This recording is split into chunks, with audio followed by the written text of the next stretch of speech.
What's up, everybody? Pedro and Skylar matters. Skylar and Pedro matters. Gisela the Blade got the master. She the Goldknight. You already know what's going on. Back again with another video.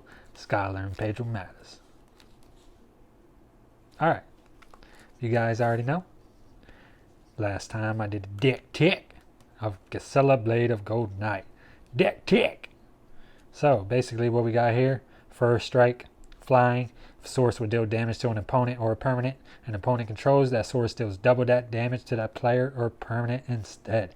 If a source would deal damage to you or a permanent you control, prevent half that damage rounded up. By the way, Pedro behind the camera. What's up, everybody? I'm hyped. Let's get into this. We're going to go ahead and shuffle this.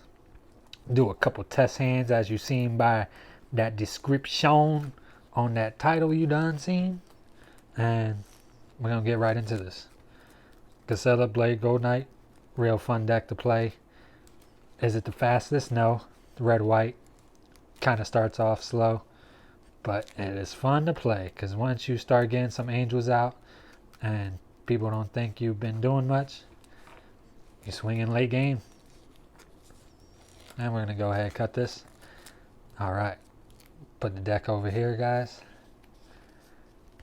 And we're going to draw our opening 7. 1, 2, 3, 4, 5, 6, and 7.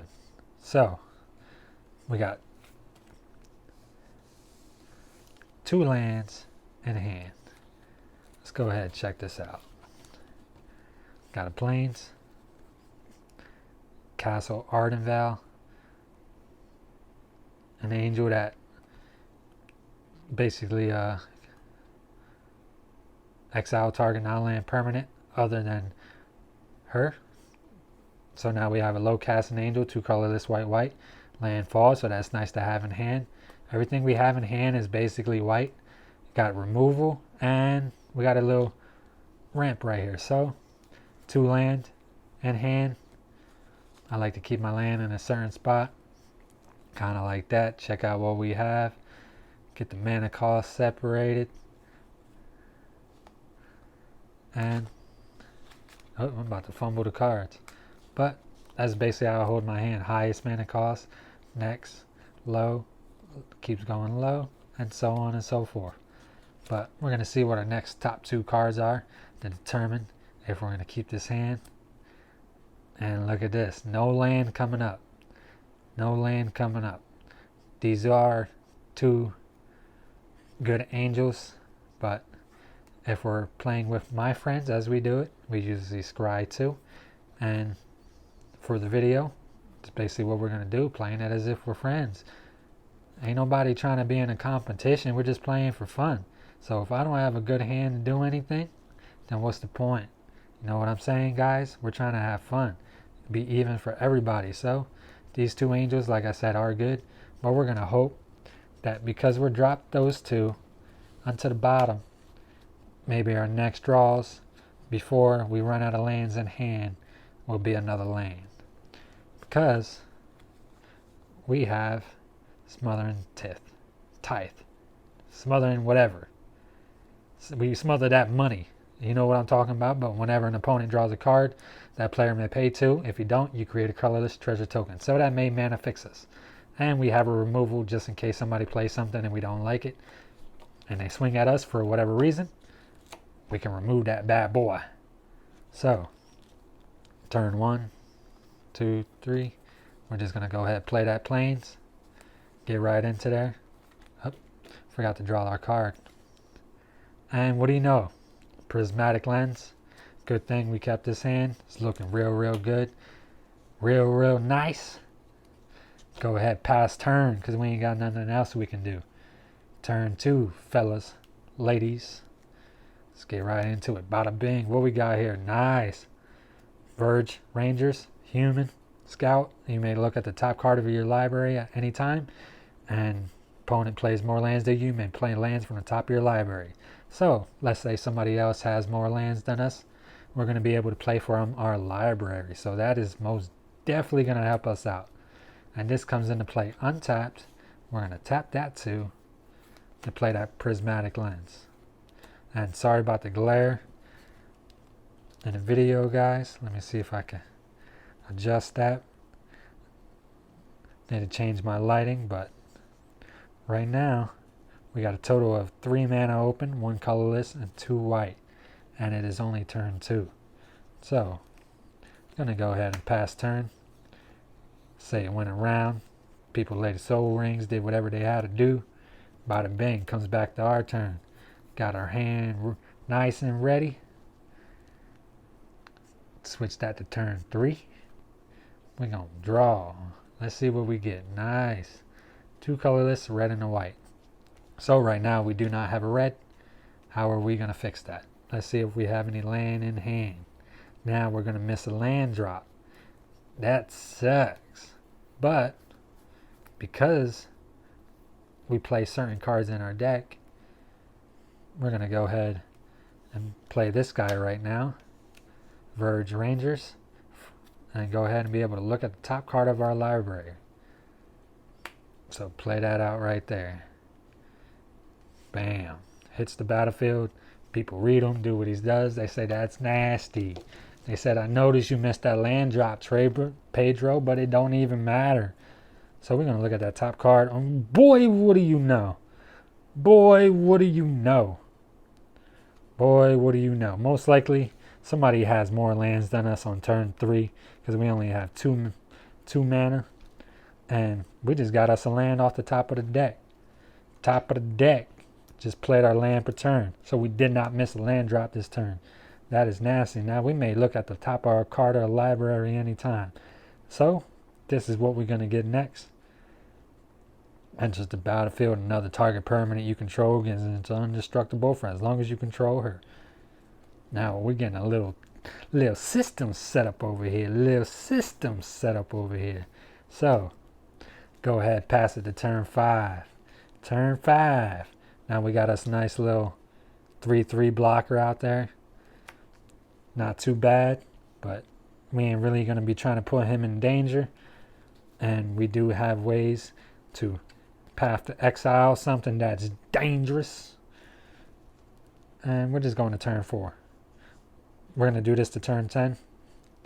And draw that bad baby. Now let's say everybody else turn 4. Everybody had a land drop. Maybe there's one person. It's not a land, so we can't play it.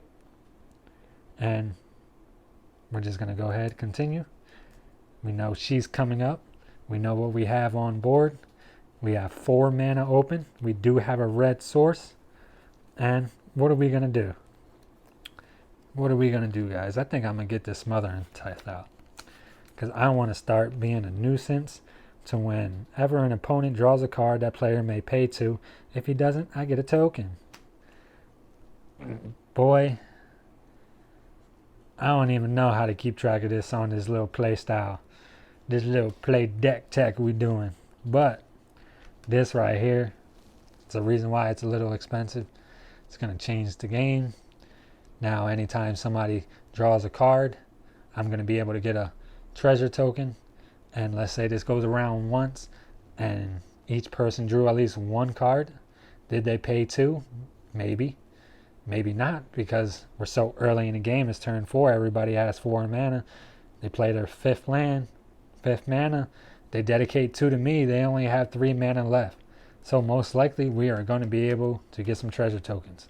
So the way we're going to do this, I'm just going to say it went around. Everybody drew at least once. And they did not pay the 2 because they didn't want to. They wanted to do their own stuff that turn. Now, we got 3 mana open, 4 mana open, 5 mana open, 6 mana open, 7 mana open. You see how that just changed? Now, we already know what we're going to get from that good old human scout being out. And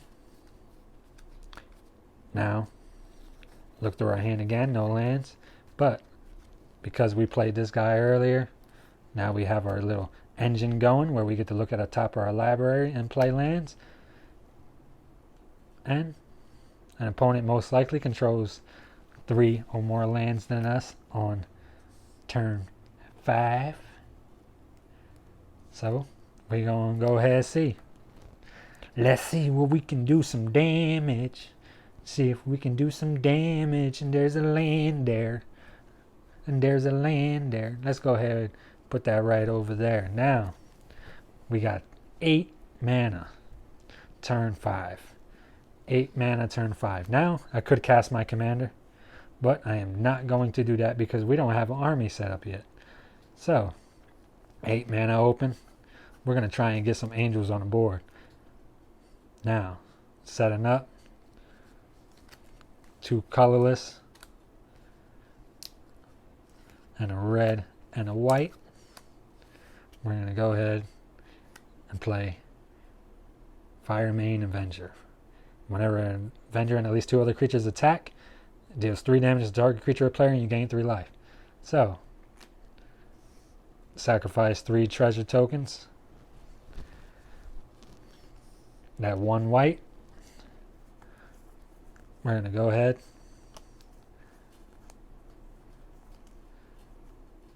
and play this lady right here. Whenever land enters the battlefield under your control, you may create a 1/1 white bird creature token. So, now we're creating our army. Now we're doing what we have to. We got an engine going. You can see our hand. We are able to return a non-land permanent from your graveyard to your hand. Just in case stuff started getting destroyed, we're going to be able to do that. Start exiling other things. Now this is definitely something we're going to get out next turn. And a path to exile just in case. Just in case. So we're going to go around again. Now we're on turn 5. People got maybe 5, 6, 7, 8 mana out. And let's just say everybody paid this turn and we're not able to do what we had to do. We didn't get extra land. Now we stuck. This is real magic. Real stuff. Real scenario. Now we're back down to only 5 mana. But let's see what we got in hand. Let's see what we got in hand. Drew our land. Does come into play tapped. So we're just going to go ahead and tap that down. 5 mana. What can we do? Angel of Herald. Angel of Herald. That's what we're playing this turn. Got Angel of Herald. And if there is a way, we'll be able to attack. These 2 are flying. 2 3/3s. Now this guy does have first strike, so I don't mind swinging him in as well. But most likely he'll be going to somebody who's empty.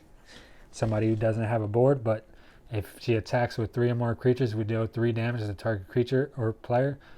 And we're just going to say we go in, swing out, knock out somebody's creature that was blocking them. And now all these go right through. There you go. Start doing damage. Start doing what we got to do. It's kind of nice, ain't it? Kind of nice, ain't it? Now we're going to go turn 6. Turn 6, everybody. Turn 6. Hopefully that light right there is a little bit better. Turn 6. Gonna draw our land. First card. See if we're able to play a land off the top, which we are. We're gonna go ahead and do that and be able to look at our next card. Now, you see, we got a little system going. We're getting creatures going. We got everything going. And check it out. You got 1, 2, 3, 4, 5, 6, 7 mana open. Let's do this. Turn 5 is where we're going to end it. Check it out. Now you see how this deck kind of plays. Kind of just get some angels out, get some ways to go. We do have this removal if we really needed to, but 7 mana open. We're going to go ahead and play a threat. Muriel Shepherd. Tap off 7. Whenever land enters the battlefield under your control, you may return target non-land permanent card from the graveyard to your hand. If it was a plains, you draw a card. Bam. We're going to start drawing. Now you also got to take into mind, we have this out, so you don't know how many treasure tokens we're getting, how much mana we actually have to play. In order to calculate that, I would have to have people playing with me, and you never know how much treasure tokens you can get in one turn, because a lot of people play a lot of decks that draw cards, and I love those decks because they allow us to draw cards too. So turn 5, we got a threat going. Bam. Goes around. Nobody paid. Everybody did what they had to do. They see these other people's threats. We get 3 treasure tokens. Going on turn 6. Now this turn right here, 3 treasure tokens, 7 mana. We're at 10 mana. Play our land per turn. Get that bird. Check that next card. That's the card we drew this turn. And let's see what we can play. We got 10 mana open. 10 mana open. 10 mana open. Now we can lay down another landfall trigger. We got a couple landfall triggers out. But what I want to do is play Gisela, Blade of Goldknight, because this right here is a board that does damage. Now you have to cast her. She costs 4, 5, and 2 white. So we're gonna have colorless, red, and a white. We're at 3, 4, 5, another white, 6, 7, and an 8. And we still got those 3 treasure tokens. Still got those 3 treasure tokens. Bam, she hits the field. Now everything we have is going to deal double damage. So we're going all in somewhere. All in somewhere. We got 1, 2, 3, 4 flyers. Possible 6. 8 plus 6, 14. Plus another 6, that's 20. We got 26 damage coming at somebody. And turn 5, if somebody's been getting nicked at, picked at, and they didn't see us as a threat, and they left our board state the way it was, and we slowly started to do what we had to, and we played this angel, and somebody's doing damage. Somebody's getting hurt. Somebody's really getting hurt. And like I said, we still have the removal just in case somebody has something we need to get out our way. That is crazy. That is crazy. But this is basically how this deck plays, guys. I said I was going to go 10, but you kind of see where it's going. You kind of see what's happening. We can go to 7 just to see what's going on. But I'm telling you guys, this deck ain't too bad. We already drew that card. Get that land per turn. Hit a trigger, make a bird, and make 1 bird and another trigger. We may return a target non-land permanent to our hand. So we can say, let's say our Smother and Tiff had got destroyed. Non-land permanent gets the return to our hand. We actually get 2 triggers off it. So we can choose to return another card to our hand, with the first one being anyone that probably got destroyed. And when we hit the second trigger, we could go look for planes to activate her second ability, which it will return it to the battlefield. So not only do we get an extra card in hand, we'll be able to play an extra card on the battlefield. So that's 2 cards extra. We got 3 cards extra this turn, and that's just nasty. Now, I hope you guys like this little deck tech. New to trying to do something like this. Sorry about the glare on the cards, but check it out, guys. We're going to keep it going. Skylar and Pedro matters. Peace out.